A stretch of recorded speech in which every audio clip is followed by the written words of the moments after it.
పార్థసారథి గారు. అధ్యక్ష,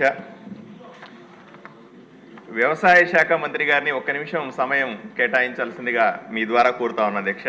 చాలా ముఖ్యమైన అంశం. వ్యవసాయ శాఖ మంత్రి గారికి నోట్ చేసుకుంటారు, చెప్పండి. వాళ్ళు చెప్పండి. జీరో సార్, జీరో వరకు సార్. నేను ఆదోని నియోజకవర్గం నుంచి ప్రాతినిధ్యం వహిస్తున్నాను అధ్యక్ష. అక్కడ రైతులకు సంబంధించిన మార్కెట్ యార్డ్ సమస్య ఒకటి మీ దృష్టికి తీసుకొని వస్తా ఉన్నాను. రాష్ట్రంలోనే రెండవ అతిపెద్ద పత్తి మార్కెట్ యార్డు ఆదోనిలో ఉంది అధ్యక్ష. అక్కడ వేరుశెనగ పత్తి రెండు ఉత్పత్తులు రైతులు అక్కడికి తీసుకొని వస్తారు.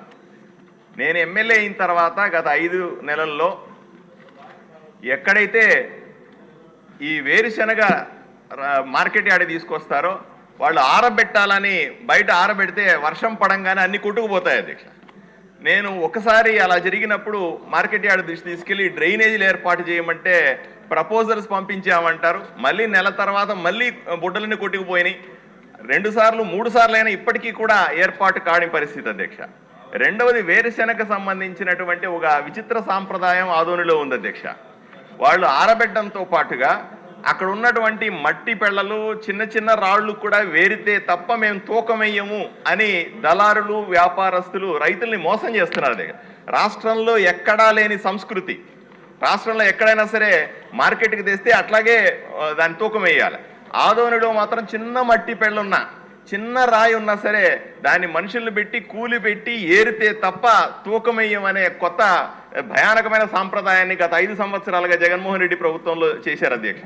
ఇది చాలా దారుణం. దీనివల్ల నష్టపోతున్నారన్న విషయం చెప్తాను అధ్యక్ష. ఇక రెండో విషయానికి వస్తే పత్తి రేటు రావట్లేదు అధ్యక్ష. ఎన్నిసార్లు, ఎందుకంటే రెండవ అతిపెద్ద మార్కెట్ పత్తి మార్కెట్, మా రైతులకు పత్తి మార్కెట్ రావట్లేదు అధ్యక్ష. ఇంకొక విష సంస్కృతి ఏమిటంటే మామూలుగా రైతుల దగ్గర నుంచి మనము ఏ వస్తువు కొన్నప్పటికీ కూడా దాన్ని సాయంకాలానికి డబ్బులు పే చేయాలి అధ్యక్ష. కానీ అక్కడ దళారులు 15 రోజులు 20 రోజులకు డబ్బులు ఇస్తా ఉన్నారు. పొరపాటున అదే రోజు డబ్బులు ఇవ్వాల్సి వస్తే ₹2 వడ్డీని పట్టుకొని అక్కడ డబ్బులు ఇస్తా ఉన్నారు అధ్యక్ష.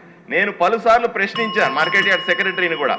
అయినప్పటికీ కూడా వడ్డీని వసూలు చేసే విష సంస్కృతిని తీయట్లేదు అధ్యక్ష. ఇది రైతులకు చాలా పెద్ద అన్యాయం చేస్తూ ఉందన్న విషయాన్ని మీకు దృష్టి తీసుకొస్తా ఉన్నాను.